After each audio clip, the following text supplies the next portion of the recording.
হিন্দুদের বাড়ি ঘরে যারা আগুন লাগিয়েছে এরা কোনো মুসলমান না, খোঁজ নিয়ে দেখবেন হয়তো নিজেরাই কাজ করতে পারে। সূক্ষ্মভাবে যারা দাঙ্গা লাগানোর চেষ্টায় আছেন এদেশে, আমরা মুসলমান হিন্দু যাই বলেন যত জাতি এদেশে আছি, আমরা এখন সব ভ্রাতৃত্বের বন্ধনে একেবারে আপন আপন হয়ে থাকছি।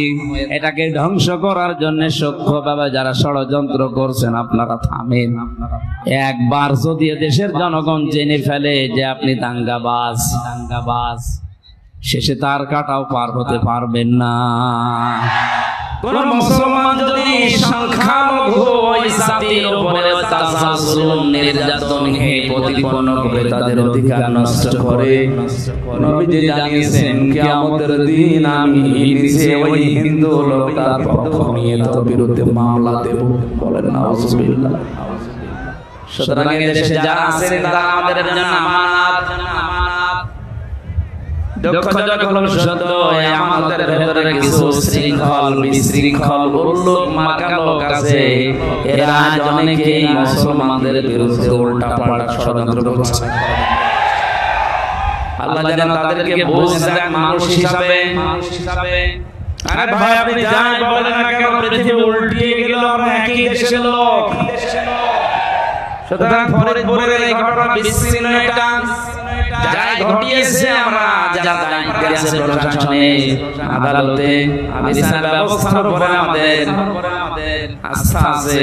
আমরা নিজের হাতে আইন তুলে না নিয়ে বলবো এদেরকে আপনারা শাস্তির আওতায় আনেন, তাহলে বাংলাদেশ এমনিতেই শান্ত হয়ে যাবে।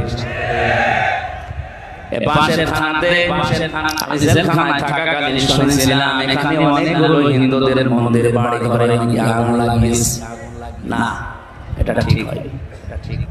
আলা তাসুবুল্লাযীনা ইয়াদউনা মিন দুনিল্লাহি ফায়াসুবুল্লাহ আদওয়াম বিগাইরি ইলম।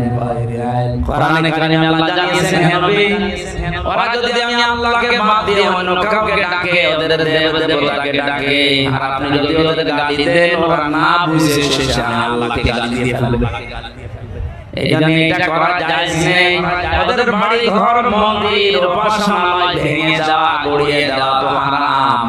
এমনকি ওদের দেবতাকে গালি দেওয়া জায়েজ নেই।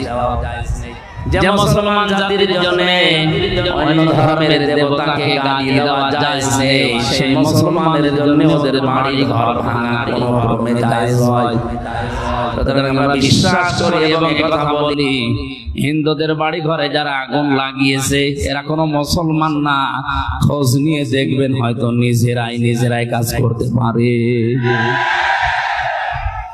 সূক্ষ্মভাবে যারা দাঙ্গা লাগানোর চেষ্টায় আছেন এদেশে, আমরা মুসলমান হিন্দু যাই বলেন যত জাতি এদেশে আছি, আমরা এখন সব ভ্রাতৃত্বের বন্ধনে একেবারে আপন আপন হয়ে থাকছি।